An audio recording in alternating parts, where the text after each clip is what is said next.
Je ne suis pas spécialement joueuse et donc je n'oserais pas me prononcer sur une année exacte. Bon, ce qu'on sait, c'est que l'année dernière, on avait 12 cas, on en a 4. Voilà, cette année, ça diminue. Et ce qui est encourageant, c'est de voir que les souches dérivées du vaccin diminue énormément et que sur le continent africain, il se passe plus grand-chose.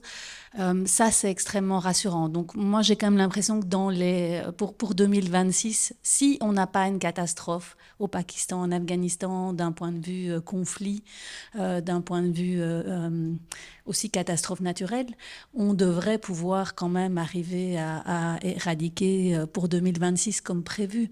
Maintenant, il reste l'environnement qui n'est pas... Ça diminue beaucoup dans l'environnement. Ça, c'est un bon indicateur aussi. Donc, la diversité génétique qui diminue, tout ça va dans le bon sens. Alors, est-ce que 2 ans, ce sera tout à fait suffisant? Peut-être pas, mais on peut espérer quand même que pour 1er janvier 2027, on ait une année où on peut dire on a 0 cas. Ok, super. Vous n'avez pas envie d'applaudir à Ah ça? ouais, là. Alors, Ada, en tant qu'expert épidémiologique, Ah oui, alors de en tant qu'expert, revaccinologie. moi j'aurais plutôt été pour le 31 décembre 2026, mais enfin bon, je vais pas être un jour. Non, oui, évidemment qu'on va gagner, sinon on serait pas là. On est des winners, hein. On a gagné la Coupe d'Europe avec Marseille en 93, donc on va gagner. Mais je voulais juste dire, rebondir sur ce que vous disiez tout à l'heure, qui est très juste, parce que on a l'impression de sensibiliser que sur la polio, et comme vous disiez très justement, tout ce qu'on fait pour la polio, ça s'ouvre pour tout le reste. Et pour exemple, je prends l'accessibilité. On parle beaucoup d'accessibilité pour les personnes en situation de handicap. Ouais, mais il faut qu'il y ait des ascenseurs dans les métros pour les handicapés, etc. Mais pas que. Moi, à Marseille, bon, on a fait une découverte l'année dernière à Marseille, c'est qu'il y avait des personnes en situation de handicap à Marseille. On pensait qu'il n'y en avait pas, mais il y en a. Du coup, ils nous ont mis un métro. Ils ont mis un ascenseur dans un métro. Il a marché, mais il marche. Et en fait, en le prenant, je me rends compte que je suis souvent le seul en situation de handicap dans l'ascenseur. Il y a des parents avec des poussettes, il y a des personnes âgées, il y a des gens qui sont un peu fatigués, etc. Donc tout ce qu'on fait pour la polio, ça va aussi servir pour autre chose et nous montrer la voie pour éradiquer d'autres maladies. Donc ce n'est pas qu'un combat unique. Et c'est ça qui est important, je trouve. C'est le deuxième truc intelligent que je dis. Mais tu fais que dire des choses intelligentes. J'ai pas été éradiqué, moi, non. Alors, professeur Vandamme, risquez-vous un pronostic ou éclairez-nous sur un délai, un compte à rebours?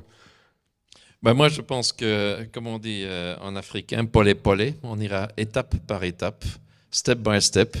Et c'est un moyen de ne pas faire marche arrière, c'est un moyen d'avancer, mais chaque fois, bien communiquer de la façon dont on obtient des résultats. Je pense que ça, c'est très important. Ça encourage aussi les pays à faire des efforts. Je pense qu'on ne peut pas sous-estimer ce que l'Afghanistan et le Pakistan, et Michel a dit, font comme effort pour vraiment terminer ce travail.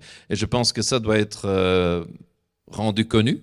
Mais on doit aussi leur donner vraiment un coup d'épaule pour dire, voilà, c'est magnifique, il faut continuer, mais il faut continuer tous ensemble. C'est au fond un peu comme le slogan en Belgique pour le Covid-19, c'était tous ensemble. Et ça, c'est à nouveau quelque chose qu'on peut alors amener pour d'autres maladies infectieuses, pour d'autres programmes de prévention. Mais tous ensemble, on y arrivera. Et je pense que 2026, c'est réaliste. Ah, donc polé, ça veut dire 2026, c'est ça, hein? Voilà. Ouais. Ça veut dire 2025, 2026, polé, voilà. Très bien, merci. Michel, the date. Je pense qu'on verra le dernier virus sauvage de la polio cette année. Je pense que on va avoir une période un peu difficile avec la montée des températures et je pense que le pays, le Ramadan, qui est toujours une période un peu délicate, est passé. Donc c'est un peu difficile de vacciner à ce moment-là. Je pense que les campagnes de vaccination planifiées entre maintenant et la fin de l'année au Pakistan, en Afghanistan, vont être très très efficaces. On va retomber vers septembre-octobre dans la période de faible transmission. Ils vont taper sur le virus pour vraiment en finir avec lui. Et je pense qu'on pourrait voir le dernier virus cette année et qu'ensuite il faudra continuer à vacciner, continuer à financer les campagnes de vaccination, continuer à financer la surveillance de manière très très intensive et que pas le 31 décembre, parce qu'en général, les fonctionnaires internationaux ne travaillent pas à cette période-là, mais peut-être le 20 décembre, ils pourront se réunir, 20 décembre 2026, se réunir pour revoir les données épidémiologiques du monde entier et décider qu'effectivement le virus a été éradiqué. J'ai bon espoir. On ne peut qu'applaudir à cela.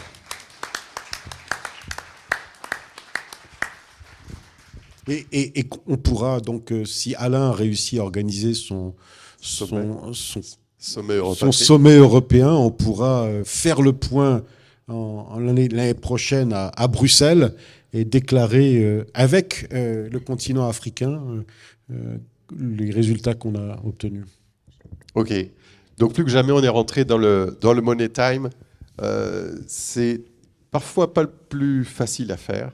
Peut-être le moment où on est un peu le plus fatigué, le plus éreinté par l'effort qui a duré, mais qui est le plus important parce qu'il est celui qui nous amène au succès.